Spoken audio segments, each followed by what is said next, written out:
हमने ये लिखा है, ये आपको याद भी करना है। और कितनी संख्याएं की इकाई की संख्या में कितने अंक होते हैं, दहाई की संख्या में कितने अंक होते हैं, 1 लाख की संख्या में कितने अंक होते हैं, इससे हमको ये भी सीखने को मिलेगा। ठीक है, आइए हम देखते हैं। सबकी नजर बोर्ड पे होगी। उसके बाद इसको देखने के बाद ये 3 सवाल दिया है, ये भी हम समझाएंगे। ठीक है, तो हम देखते हैं। इनको याद करके आपको लिखना है। पहला है एक अंक की सबसे छोटी संख्या, तो क्या होती है? एक अंक की सबसे छोटी संख्या एक होती है। उसके बाद दूसरा सवाल है, एक अंक की सबसे बड़ी संख्या नौ। क्या होती है? नौ। उसके बाद आ गया 2 अंक। अब इसमें 2 अंक का मतलब ये हो गया दहाई का अंक आ गया। ठीक है, तो दहाई में 2 अंक होते हैं। ठीक है, तो 2 अंक की सबसे छोटी संख्या कितनी हो जाएगी? 10। कितनी हो जाएगी? 10। फिर उसके बाद 2 अंक की सबसे बड़ी संख्या कितनी होगी? 99। कितनी होगी? 99।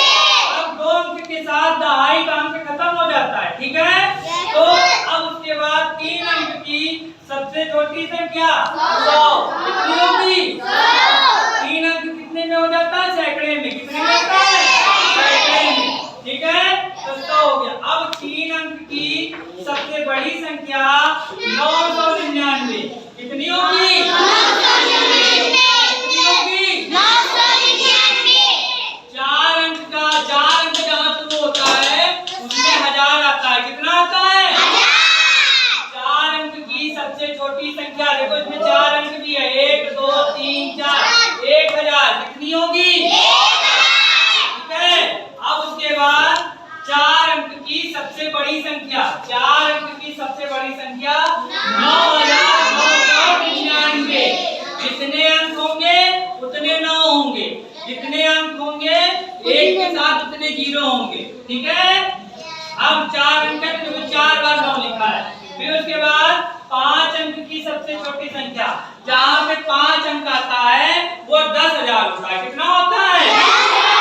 10,000। तो 5 अंक की सबसे छोटी संख्या 10,000 हो गई। ठीक है, और 5 अंक की सबसे बड़ी संख्या 99,999, यानी कि 5 बार 9। ठीक है, 5 बार 9। ठीक है, ठीक है, जो अंक की जितनी संख्या होगी। मान लो हम भूल जाओ, अब सुनो, अब कह दे कि पेपर में आ गया कि 5 अंक की बड़ी संख्या बताओ, तो हमें याद ही नहीं आ रहा कितनी है, तो उसको याद रखना कि जितनी संख्या पूछे उतनी बार 9। ठीक है, 5 अंक की पूछे 5 बार 9, भूलने की जरूरत नहीं, भूलोगे नहीं, कभी नहीं भूलोगे। और पूछे छोटी संख्या, तो जैसे 5 अंक की पूछ रहा है तो उसके साथ 1 जुड़ा होगा, 4 0 होगा, यानी जितनी संख्या पूछे उसमें से 1 0 घटा के उसकी जगह पर 1 लिख लो। जैसे मान लो 5 अंक की बड़ी संख्या 5 बार 9 हो गई, तो हमने लिख दी। अब हमको 5 अंक की छोटी संख्या लिखनी है, तो हमने 5 बार 0 लिखा, 1 0 मिटा के उसकी जगह 1 लिख दी है, यानी 4 0 और 1 मिला के 5 अंक की छोटी संख्या हो गई। और 5 बार 9 लिख देंगे तो 5 जो है 5 अंक की बड़ी संख्या हो गई। समझ गए? Yes sir. जितनी बार पूछे आपको याद रखना है। हमने 7 तक की बताया है। मान लो कक्षा 5 वालों को पेपर में पूछ रहा है कि 5 वालों को पूछ रहा है कि 8 अंक की बड़ी संख्या बताइए। अब भैया याद नहीं हमको, हम भूल गए, अब कैसे याद आएगा? तो ये वाली ट्रिक काम करेगी। 8 बार 9 लिख दो, बस सही। ठीक है, 8 बार 9 लिख दिए, बस सही। और पूछे 9 अंक की बड़ी संख्या, तो 9 बार 9 लिख दो, हो जाएगा काम। ये सरल तरीका है।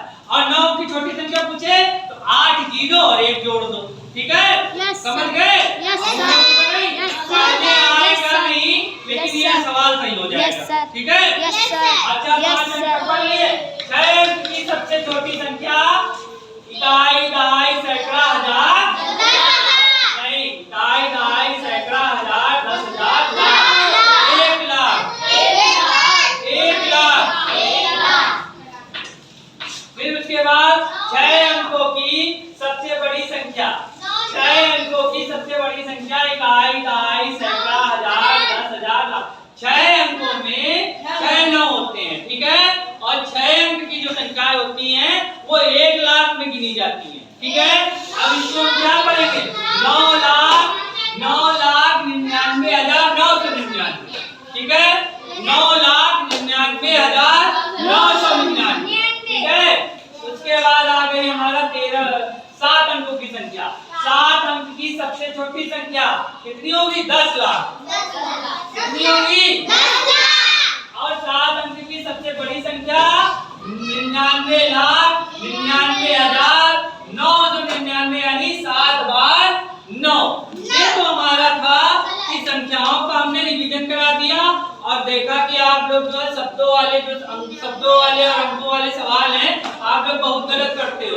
तो उस वजह से हमने ये बताया कि आपको ये पता चल जाएगा कि 1000 में कितने अंक होते हैं, 10,000 में कितने अंक होते हैं, 1 लाख में कितने अंक होते हैं, 10 लाख में कितने अंक होते हैं, ठीक है।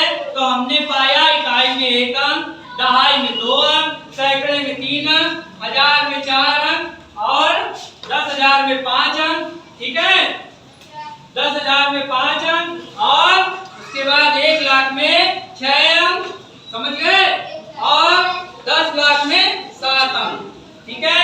हम पीछे से गिन भी सकते हैं कि 7 अंक का सवाल है यानी 10 लाख सही, 6 अंक का सवाल है यानी लाख की संख्या है सही। इस तरीके से हम अंकों के शब्दों से अंकों वाले सवाल को सही लिख सकते हैं, समझ गए आप लोग। अच्छा, अब हम आएंगे सवाल पे। यहाँ पर देखिए दे रहा है 4 अंक की छोटी संख्या और 4 अंक की 4 अंक की बड़ी संख्या का योगफल याद करिए। अरे भैया अब योगफल क्या होता है, ठीक है, योगफल क्या होता है हमने सुना नहीं, ठीक है। हमने बीच में बताया था योगफल का मतलब होता है जोड़। क्या होता है, योगफल का मतलब होता है जोड़। क्या होता है, क्या होता है, तो 4 अंक की छोटी संख्या और 4 अंक की बड़ी संख्या का योगफल याद करिए। तो योगफल का मतलब हो गया जोड़, यानी हमने 4 अंक की छोटी संख्या लिखी 10,000 है, सॉरी 1,000 और 4 अंक की बड़ी संख्या लिखी। अब इन दोनों को जोड़ देंगे, ये वाला सवाल हो जाएगा, समझ गए, समझ गए। दूसरी संख्या लिखी है 3 अंक की छोटी संख्या में 1 घटाइए, 3 अंक की छोटी संख्या में 1 घटाइए। तो हमने 3 अंक की छोटी संख्या लिखी भैया, अब 1 घटाना है, ठीक है, 1 घटाना है, सुनो 1 घटाना है तो वो तो हम समझ गए 99, लेकिन बहुत से लोगों को आता नहीं है ना घटाना, कैसे घटाया जाता है। देखो अब ये अब यहाँ पे 0 है तो बगल में जो 0 होगा उससे भी हम उधार नहीं ले सकते हैं, उसके पहले वाले से उधार लेंगे। यहाँ पे तो चलो 10 है, 10 है, 10 में से 1 हमने उधार ले लिया, ये 10 हो गया और ये 9 हो गया। अब 10 में से 1 गया, 9 बचा है, 10 में से 9 का 9 हो जाएगा, उसके नीचे कोई संख्या नहीं, ठीक है।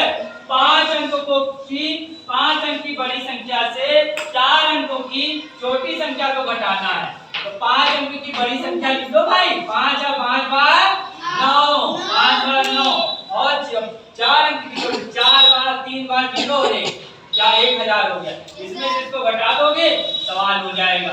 ये तीनों सवाल आपको समझ में आ गए, ये संख्याएं समझ में आ गई, इकाई, दहाई, सैकड़े, 1000 में कितना अंक होता है समझ में आ गया, लाख में कितना अंक होता है समझ में आ गया, ठीक है। इसको नोट करिए और ये 3 सवाल करना है आपको, चलिए।